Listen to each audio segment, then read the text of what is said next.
کہ ایک ہے قرآنی طلاق، ایک ہے عوامی طلاق۔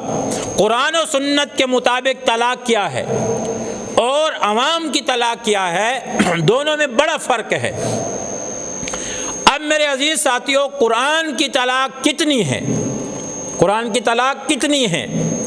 تو قرآن کہتا کیا ہے طلاق کے متعلق کہ جب شوہر اور بیوی کی نہیں بن رہی، اب ہم قرآن کو کھول کے دیکھتے ہیں، سورۃ بقرہ آیت نمبر 229، ایک کم 230، یہ آیت ہے الطلاق مرتان۔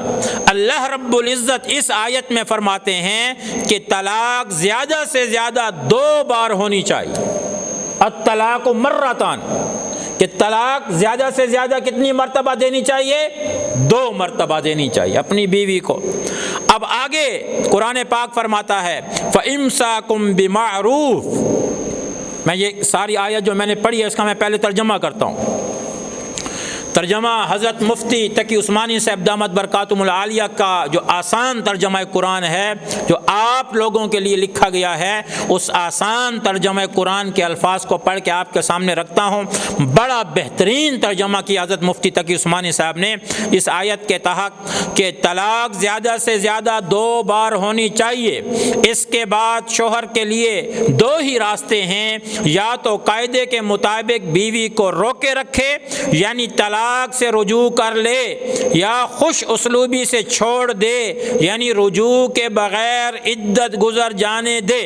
اور اے شوہرو، تمہارے لیے حلال نہیں ہے کہ تم نے ان بیویوں کو جو کچھ دیا ہو وہ طلاق کے بدلے ان سے واپس لو، الا یہ کہ دونوں کو اس بات کا اندیشہ ہو کہ نکاح باقی رہنے کی صورت میں اللہ رب العزت کی مقرر کی ہوئی حدود کو قائم نہیں رکھ سکیں گے۔ چنانچہ اگر تمہیں اس بات کا اندیشہ ہو کہ وہ دونوں اللہ کی حدود کو قائم نہ رکھ سکیں گے تو ان دونوں کے لیے اس میں کوئی گناہ نہیں ہے کہ عورت مالی معاوضہ دے کر علیحدگی حاصل کر لے۔ یہ اللہ کی مقرر کی ہوئی حدود ہیں، لہٰذا ان سے تجاوز نہ کرو، اور جو لوگ اللہ کی حدود سے تجاوز کرتے ہیں وہ بڑے ظالم لوگ ہیں۔ یہ قرآن کی اس آیت کا ترجمہ جو میں نے اپنے خطبے میں پڑھی ہے۔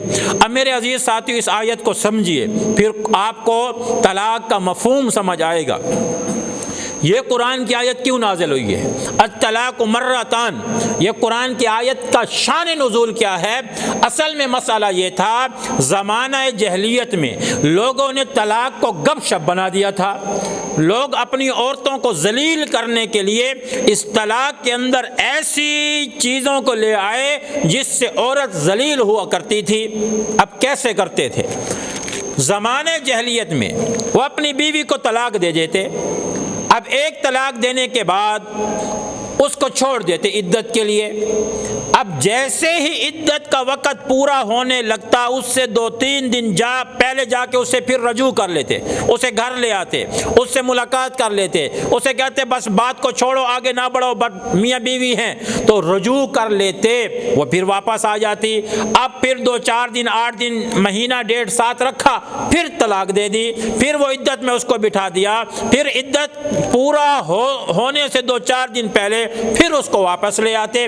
اب کئی طلاقیں ایسے دیتے، ان کو ذلیل کر کے عدت میں بٹھا دیتے، عدت کے وقت پورا ہونے سے پہلے پھر واپس لے آتے، تو کئی طلاقیں ہو جاتی۔ لیکن وہ اس زمانے جہلیت میں کہ عورت آگے نکاح نہ کر سکے، ذلیل کرتے، بٹھا دیتے، قریب نہ جاتے، جب وہ اپنی حدود تک عدت میں پہنچنے لگتی پھر اس کو اپنی بیوی بنا لیتے۔ اب نہ وہ کسی اور کے پاس جا سکتی، اس کے پاس رہتی تو ذلت کی زندگی کرتے کرتے مر جاتی تھی۔